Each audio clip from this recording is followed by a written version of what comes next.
नमस्कार. Sushmita recipes and व्लॉगमध्ये तुमचं सर्वांचं स्वागत आहे. आज आपण पनीर रोल घरच्या घरी कसा बनवायचा याची रेसिपी बघणार आहोत. त्यासाठी आपण एका भांड्यामध्ये 1.5 वाटी गव्हाचं पीठ, 1.5 वाटी मैदा आणि 1 चमचा तूप घालून ते चांगलं मळून घ्यायचं आहे. तूप हे सर्व पिठाला लागलं पाहिजे अशा पद्धतीनं ते लावून घ्यायचं आहे. आणि त्यानंतर आपण त्याच्यामध्ये पाणी घालून हे घट्टसर मळून घ्यायचं आहे. जसं आपण पोळी करण्यासाठी घट्ट पीठ मळतो, म्हणजे चपाती करण्यासाठी घट्ट पद्धतीनं कणिक मळतो, त्याच पद्धतीनं हे मळून घ्यायचं आहे आणि अर्धा तास झाकून ठेवायचं आहे. चांगलं मळून घ्यायचं आहे. त्यानंतर आपण एका कढईमध्ये साधारणपणे बटर घेतलेलं आहे. बटर म्हणजे साधारणपणे एक 2-3 चमचे बटर घेतलेलं आहे आणि त्यामध्ये पनीरचे क्यूब्स चांगले परतून घ्यायचे आहेत. क्रिस्पी होईपर्यंत चांगले परतून घ्यायचे आहेत. तर त्यामध्ये आपण आता थोडंसं मीठ घालणार आहोत. चवीनुसार मीठ घालायचं आहे. अर्धा चमचा मीठ घातलं आहे. 1 चमचा लाल तिखट घातलं आहे पनीरला मॅग्नेट करण्यासाठी आणि हे चांगलं परतून घ्यायचं आहे. बारीक गॅसवर परतून घ्यायचं आहे, नाहीतर पनीरचे क्यूब्स करपतील, म्हणून बारीक गॅसवर परतून घ्यायचे आहेत. आता इथे क्रिस्पी झालेले आहेत आणि एका डिशमध्ये मी ते काढून घेत आहे. त्यानंतर त्याच पॅनमध्ये आपण 2-3 चमचे तेल घालायचं आहे. तेल तापल्यानंतर त्यामध्ये उभा पातळ चिरलेला कांदा घालून घ्यायचा आहे. मी छोटे 2 कांदे घेतलेले आहेत, तुम्ही मोठा 1 कांदासुद्धा घेऊ शकता. आता कांदा हा चांगला परतून घ्यायचा आहे त्या तेलामध्ये. गॅस मिडियमच ठेवायचा आहे, स्लो पण ठेवायचं नाही आणि मोठा पण ठेवायचा नाही आहे. त्यानंतर 1 चमचा आलं लसूणची पेस्ट, अर्धा चमचा धणेपूड, अर्धा चमचा जिरेपूड, अर्धा चमचा गरम मसाला, 1 चमचा शेजवान चटणी, 1 चमचा रेड चिली सॉस, 1 चमचा ग्रीन चिली सॉस आणि त्यानंतर अर्धा चमचा लाल तिखट घालून घेतलं आहे. तिखट कमी होईल म्हणून मी अर्धा चमचा लाल तिखट त्यामध्ये घालून घेतलं आणि हे चांगलं परतून घ्यायचं आहे. गॅस मिडियमच ठेवायचा आहे. चांगलं परतून झाल्यानंतर त्यामध्ये आपण टोमॅटो घालून घ्यायचा आहे. छोटे 2 टोमॅटो घेतलेले आहेत किंवा मोठा 1 टोमॅटो तुम्ही घेऊ शकता.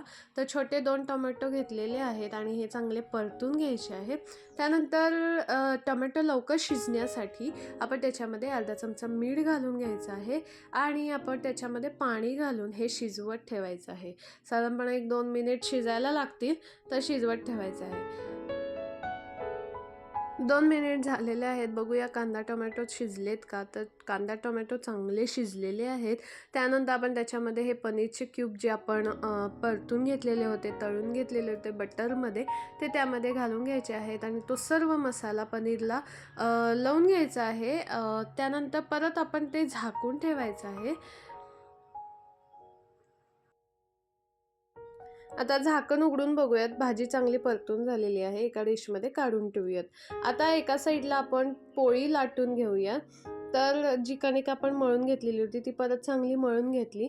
त्यातला एक छोटा गोळा घेतला, छोटा म्हणजे मीडियम साईजचाच घेतलेला आहे गोळा. आता तो लाटून घ्यायचा आहे. मी कट्ट्यावरच लाटते. आमचा कट्टा स्वच्छ असतो, त्यामुळं आम्ही कट्ट्यावरच लाटतो आणि आम्हाला कट्ट्यावर लाटायची सवय आहे. त्यामुळे कट्ट्यावर लाटलेला आहे.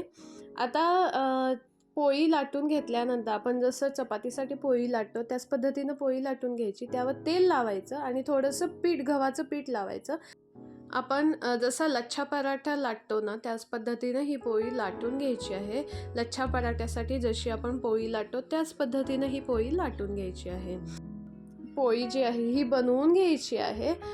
तर हे बघा, अशा पद्धतीनं मी बनवत आहे. व्हिडिओमध्ये दाखवलंच आहे त्या पद्धतीनं आपण ही लाटून घ्यायची आहे. म्हणजे त्याला पदर सुटतात असं, त्यामुळं ती त्या पद्धतीनं लाटून घेतली. आता बघा, मी लाटून घेते आहे. अशा पद्धतीनं पातळच लाटायची आहे, जास्त जाड ठेवायची नाही. आता तव्यावर आपण चांगली भाजून घेऊयात दोन्ही साईडनं. तर बघा, गॅस मिडियम ठेवायचा आहे, बारीक पण ठेवायचा नाही. तर इथे मी बघा आता फोड आलेले आहेत, तर पलटून घ्यायची आहे. तर अशा पद्धतीनं मी दोन्ही साईडनं चांगली भाजून घेते. दोन्ही साईडनं चांगली भाजून झाल्यानंतर आता आपण त्याला बटर लावून परत भाजून घ्यायची आहे आणि गॅस मिडियमच ठेवायचा आहे, जास्त मोठा पण ठेवायचा नाही आहे, पोळी करपू शकते. त्यामुळे आता बटर लावून चांगली भाजून घ्यायची आहे.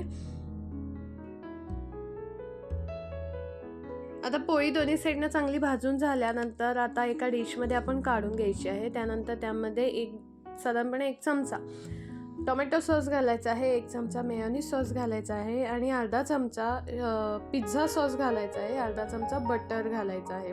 आणि आता हे चांगलं मिक्स करून ते आपण पोळीला स्प्रेड करून घ्यायचं आहे. पिझ्झा सॉस अवेलेबल असेल तर पिझ्झा सॉस घाला, नसेल तर शेजवान चटणीसुद्धा घातली तरी खूप छान लागते. तर आता सर्व बाजूनी ह्या सॉस जे आहेत हे सॉस सर्व स्प्रेड करून घ्यायचे. त्यानंतर आपण जी भाजी बनवली आहे पनीर कांदा टोमॅटोची, तर ती त्यावर घालून घ्यायची आहे. पातळ उभा चिरलेला त्यावर कांदा घालून घ्यायचा आहे. कोबी असेल तर कोबीसुद्धा घालू शकता. माझ्याकडे कोबी अवेलेबल नव्हता म्हणून मी फक्त कांदा घातला. आणि चीज किसून घालायचं आहे, भरपूर चीज घाला. साधारणपणे मी 1 क्यूब तरी चीज त्यामध्ये घातलेलं आहे. तर आता हे चांगलं चीज घालून आपण रोल करून घ्यायचं आहे. खूप सोपी रेसिपी आहे. लहान मुलांना टिफिनमध्ये सकाळी झटपट होणारी रेसिपी आहे, तुम्ही देऊ शकता. त्यामध्ये अजून तुम्ही भाज्या घालू शकता, कांदा टोमॅटो, परत फरसबी घालू शकता, सिमला मिरची घालू शकता, कोबी घालू शकता. असे वेगवेगळ्या भाज्यासुद्धा घालून तुम्ही हा रोल बनवून देऊ शकता. हे बघा, अशा पद्धतीनं हा रोल तयार झालेला आहे. आवडली रेसिपी असेल तर लाईक शेअर सबस्क्राईब करा. मी एका डिशमध्ये हे सर्व केलेलं आहे. असंच खाल्लं तरी चालेल किंवा परत तुम्हाला बटर लावून चांगली भाजायची असेल हा रोल तर तरीसुद्धा तुम्ही भाजू शकता हा रोल.